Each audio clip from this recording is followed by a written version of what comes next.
പക്ഷേ ഇനി ആരടുത്ത് യാചിക്കാൻ പോകണ്ട. ഇനി മരുന്നിന് വേണ്ടി പൈസക്ക് വേണ്ടിയിട്ടും ഡയാലിസിന് വേണ്ടി ആരടുത്തും യാചിക്കാൻ പോകണ്ട. ഞാൻ മരിച്ചോട്ടെ എന്നുള്ള നിലയിൽ മാഷ ഇങ്ങനെ പറയുന്നു. ഞാൻ എന്താ വേണ്ടതെന്ന് എന്നോട് പറഞ്ഞ് അങ്ങനെയുള്ള ആ ശബ്ദം ഇപ്പോഴും എൻ്റെ മനസ്സിലും കാതിലും ഇങ്ങനെ മുഴങ്ങി നിൽക്കുകയാണ്. രോഗം പിടിപെട്ട് മാനസികമായി തകർന്നവർക്ക് സാമ്പത്തികമായി ഒരൽപ്പം കരുതൽ. അതായിരുന്നു വൃക്ക രോഗികളുടെ സഹായത്തിനായി രൂപീകരിച്ച കിഡ്നി കെയർ കേരളയുടെ ചെയർമാൻ പി കൃഷ്ണൻ ആഗ്രഹിച്ചത്. കണ്ണൂർ മണ്ഡലത്തിൽ നടന്ന നവകേരള സദസ്സിൽ പരാതിയും നൽകി. മാരക രോഗങ്ങൾ പിടിപെട്ടവർക്ക് സഹായം നൽകാനുള്ള തദ്ദേശ സ്വയംഭരണ വകുപ്പിന്റെ ഉത്തരവിൽ തിരുത്തുവേണം. സർക്കാർ ഡോക്ടർമാർ നിർദ്ദേശിക്കുന്ന മരുന്ന് മാത്രമേ നൽകൂവെന്നും ഡയാലിസിസിന് ആഴ്ചയിൽ 1000 രൂപയുടെ സഹായം ആശുപത്രി അക്കൗണ്ടിൽ നൽകാവൂ എന്നുമുള്ള ഭാഗമാണ് മാറ്റേണ്ടത്.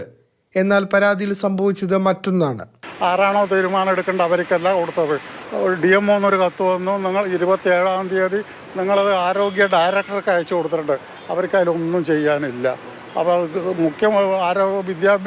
തദ്ദേശ സ്വയംഭരണ മന്ത്രിക്കും കൊടുത്തൊരു കാര്യമില്ല. മുഖ്യമന്ത്രി എന്തെങ്കിലും കർശനമായ ഒരു നിർദ്ദേശം കൊടുത്തെങ്കിൽ മാത്രമേ കാര്യങ്ങൾ നടക്കുകയുള്ളൂ.